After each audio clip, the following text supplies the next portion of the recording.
Hello, coucou tout le monde, j'espère que vous allez bien. Je vous retrouve aujourd'hui dans un nouveau sujet en direct, mais je vais m'assurer d'abord que nous sommes en live. Alors, est-ce que nous sommes en live? Oui. Oui. Yes. Alors, j'espère que vous allez bien, donc n'hésitez pas à laisser vos commentaires. Pour dire bonjour, Coco, salut. Alors aujourd'hui, je vais parler d'un sujet très important, un sujet qui est souvent négligé et très peu donc traité malheureusement, mais qui a un impact très important sur l'entrepreneur, sur sa vie, Coco Dora, sur sa vie et surtout sur son mindset, sur son état psychologique, sur ses résultats également. Alors, si vous êtes un prestataire de service, coach, formateur ou tout simplement un entrepreneur, certainement, vous avez vécu l'expérience de collaborer avec un client exigeant, un client difficile. Mais la question que je vous pose aujourd'hui, avez-vous rencontré des clients toxiques? Alors, je sais que c'est un sujet tabou encore une fois, pour plusieurs raisons que je vais citer par la suite. Maintenant, si vous avez vécu une relation toxique avec un client, ok, ou que c'est le cas actuellement, sachez que oui, ça arrive, hein, ces personnes-là, ils vivent avec nous et ils peuvent même être, attention, ils peuvent même être des entrepreneurs de très haut niveau, enfin, à l'extérieur. D'accord?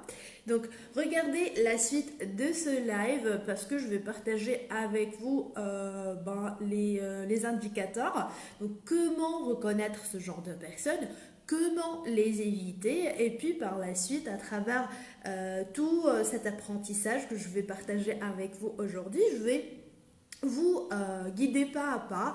Je vais partager avec vous les actions que vous devez mettre en place dès aujourd'hui pour éviter ce genre de relation dans votre business et surtout si vous avez vécu de telles expériences, comment l'exploiter et l'utiliser pour passer au prochain niveau de succès. Donc on va commencer. Alors, pourquoi je vous parle de ce sujet? Alors, j'ai vu plusieurs personnes, plusieurs entrepreneurs, en fait, vivre des expériences dures. Je dis bien dures avec des clients qui se présentent comme des clients exigeants, des clients qui cherchent, disons, la perfection, alors qu'en réalité, ils sont des clients toxiques qui se cachent derrière l'image du perfectionnisme. Donc maintenant, ce qui est dangereux aussi dans ce genre de relation, euh, c'est les conséquences. Les conséquences, ils sont néfastes, surtout sur les entrepreneurs débutants, les personnes qui viennent de démarrer, de se lancer dans leur business. Alors, et je vais vous expliquer pourquoi par la suite, mais avant tout, comment reconnaître un client toxique? Alors, au début de la relation, c'est un peu difficile de l'identifier, mais plus donc les choses avancent et dès premiers contacts, eh bien les signes ils vont commencer à apparaître. Alors, comment les reconnaître? Donc, j'ai préparé une petite liste des indicateurs que vous pouvez rencontrer et qui vont vous aider à identifier un client toxique d'un autre qui est difficile ou exigeant. Alors, un client toxique, c'est une personne qui, qui change souvent sa demande. Ok? Elle n'arrive pas à se décider. C'est une personne qui hésite beaucoup. C'est une personne, par exemple, si vous avez identifié le type de service qu'elle demande ou le type de produit qu'elle souhaite avoir, Au bout d'un certain moment, elle va changer d'idée rapidement et en fin de compte, elle va jamais être satisfaite par le résultat parce que c'est pas ça ce qu'elle cherchait, alors qu'elle n'a jamais expliqué exactement ce qu'elle veut. Donc ça c'est un. Deux, un client toxique aussi, c'est une personne qui, qui est tout le temps insatisfaite. Elle dévalorise le travail et l'effort fourni. C'est le genre de client qui ne cesse de répéter des phrases genre je m'attendais à beaucoup plus, je voulais avoir plus, etc. Aussi, c'est une personne qui fait des demandes irréalistes. Alors, par irréaliste, je veux dire, par exemple, c'est une personne qui demande plus de travail en moins de temps. Ok. Plus de travail pour un prix plus bas. C'est une personne qui demande souvent des changements, des modifications à la dernière minute, qui souvent essaye de mettre de la pression sur toi. Et puis, c'est une personne aussi dont le comportement, il est souvent irrespectueux. Alors, cette personne-là, elle se remet jamais en question, hein, même si vous lui présentez les justificatifs, même si vous lui présentez les échanges des emails, eh bien, c'est vous qui avez toujours tort parce qu'elle se remet jamais en question. Donc, en bref, un client toxique, c'est une personne qui vous met beaucoup de pression, avec qui vous n'avez pas le plaisir de collaborer. Vous êtes souvent... vous vous sentez souvent stressé. Et puis, pour un client toxique, vos services, vos produits, votre entreprise, vous et même le monde entier ne sont pas assez. Ne sont pas assez. Il veut toujours plus parce que en réalité, il ne sait pas ce qu'il veut. Donc, quelles sont les conséquences de ce genre de relation sur votre entreprise? Donc encore une fois, l'impact de cette relation, c'est un impact négatif sur votre business et surtout sur votre état psychologique, sur votre mindset et surtout sur votre productivité. Donc quelles sont les conséquences? Donc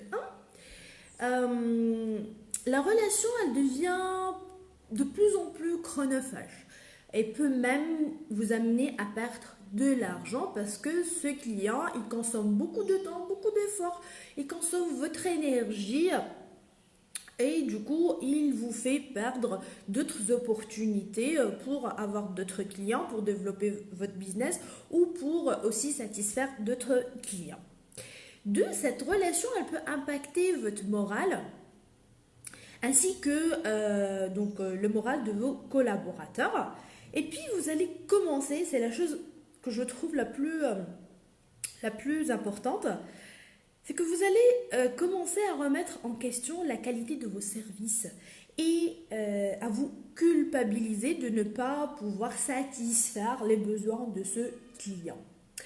Les doutes, les peurs, ils commencent à débarquer dans votre cerveau d'entrepreneur. Du genre, je ne suis pas à la hauteur, j'aurais dû faire mieux, etc. Maintenant, il n'y a pas que ça. Certains entrepreneurs, ils peuvent même avoir un impact plus grave. Donc, cette relation, elle peut impacter le niveau, leurs émotions, donc leur état psychologique. Et du coup, surtout, encore une fois, pour les entrepreneurs débutants, donc ils vont se remettre en question et dire que voilà, peut-être je suis pas faite pour ça, j'arrive pas à satisfaire les demandes de ce client. Donc faites attention des conséquences, ils sont vraiment très très graves. Alors, pourquoi ce sujet? C'est un sujet tabou. On ne trouve pas... donc, les personnes qui rencontrent ou qui vivent de telles expériences, ils n'osent pas sortir et parler de cette expérience-là. Eh bien, parce que c'est une expérience douloureuse. C'est un sujet douloureux.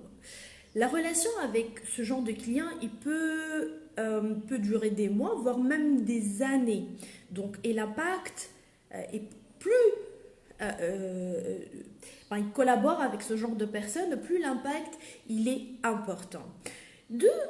Généralement, les entrepreneurs, ils ont peur d'impacter leur image et leur réputation sur le marché parce que, encore une fois, ils croient que c'est de leur faute, ils se remettent en question, croient que c'est la faute de la qualité ou c'est leur faute à eux et que leur service n'est pas à la hauteur et il n'est pas assez.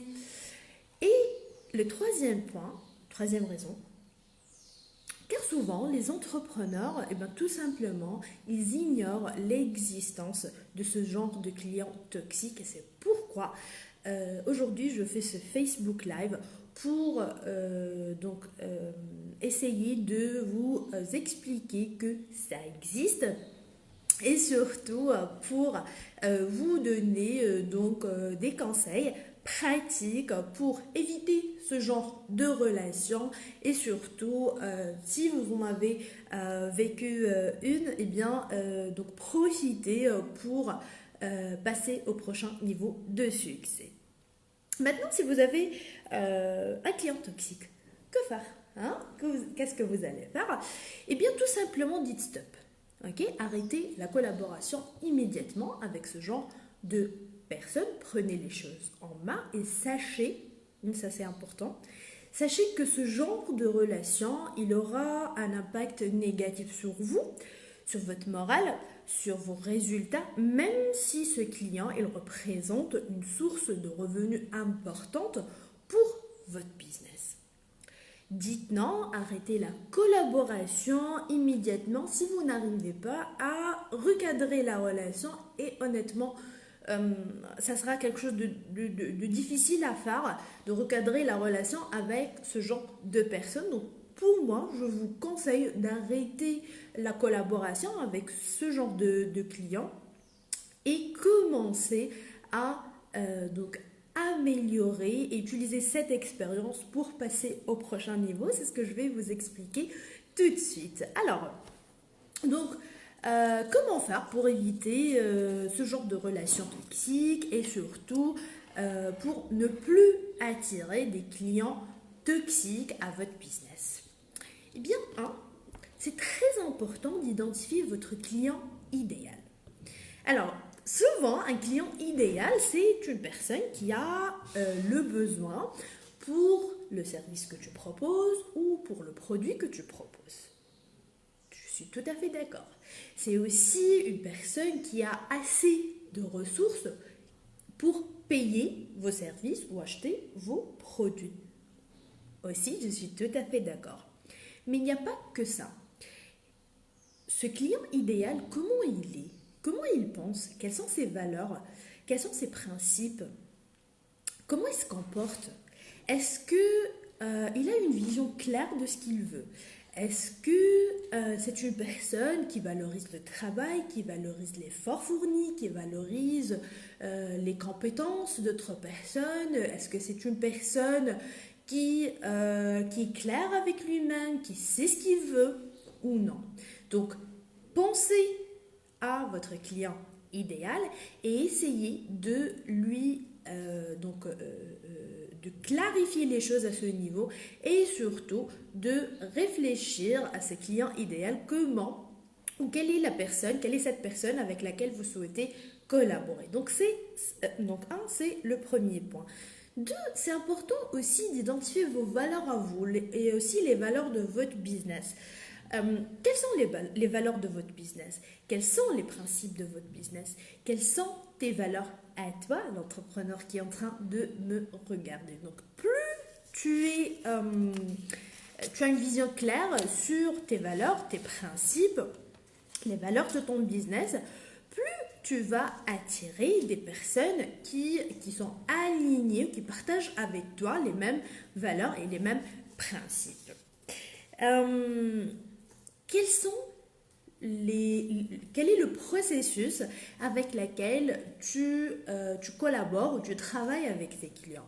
c'est important d'identifier un process clair, un système clair, des étapes claires que tu vas suivre avec chaque client pour aboutir à un résultat et pour accomplir ta mission clairement. Alors, on parle souvent de business de rêve, comment on veut avoir notre business, quel est l'idéal pour nous. Eh bien, un business de rêve, il se concrétise lorsque tu vas le traduire en action concrète, en système, en process qui est donc clair, euh, un process qui est donc détaillé et que tu partages aussi avec tes clients et tes futurs clients pour qu'ils sachent exactement comment se comporter avec toi, à quoi ils doivent s'attendre et surtout si ils sont OK avec les valeurs que tu partages et le système que tu mets en place. Et du coup, tu vas filtrer les personnes qui riment pas ou qui ne sont pas alignées avec ta vision. Alors, par système et par process, donc j'ai noté quelques exemples pour vous aider à mettre en place aussi vos systèmes. Donc, posez-vous la question, quel est le mode de fonctionnement de votre entreprise? Ok. Quels sont vos process? Par exemple, les heures d'ouverture, les heures de fermeture, à quelle heure ils peuvent te contacter, comment ils peuvent prendre contact avec toi, comment ils peuvent, par exemple, avoir des réunions, tes disponibilités. Et plus tu es clair avec toi-même, avec ta vision pour ton business, euh, plus tu vas filtrer les personnes qui viennent juste qu'ils essayent d'exploiter ou d'abuser de tes services, de ton effort, de tes compétences. Et du coup, ces personnes-là, ils vont être éliminés automatiquement. Donc, pensez à mettre en place vos processus, vos systèmes, à clarifier les choses avec vous-même, à cadrer les choses en interne avec vous-même, mettre les systèmes et les bases de votre entreprise. Et le jour où les choses ils vont être claires, dès qu'un client il vient, il essaye de ne pas suivre le même process ou le même système, ce sera un signe pour faire attention. Cette personne-là, elle peut être une personne toxique parce qu'elle ne me respecte pas, elle ne respecte pas les processus de mon business, elle ne respecte pas les processus ou les systèmes de mon entreprise. Et du coup, c'est un indicateur très important pour identifier les personnes avec lesquelles tu ne souhaites pas collaborer. Donc, j'espère qu'aujourd'hui, vous avez reçu un contenu de valeur qui va vous aider à identifier les clients toxiques et surtout comment les éviter, comment mettre en place un processus et un système clair pour vous aider à clarifier ou à identifier vos clients idéal et avec qui vous souhaitez collaborer. Donc n'hésitez pas à partager avec nous vos commentaires et votre expérience. Voilà tout pour aujourd'hui. Je vous donne rendez-vous dans les prochains lives. Bye bye.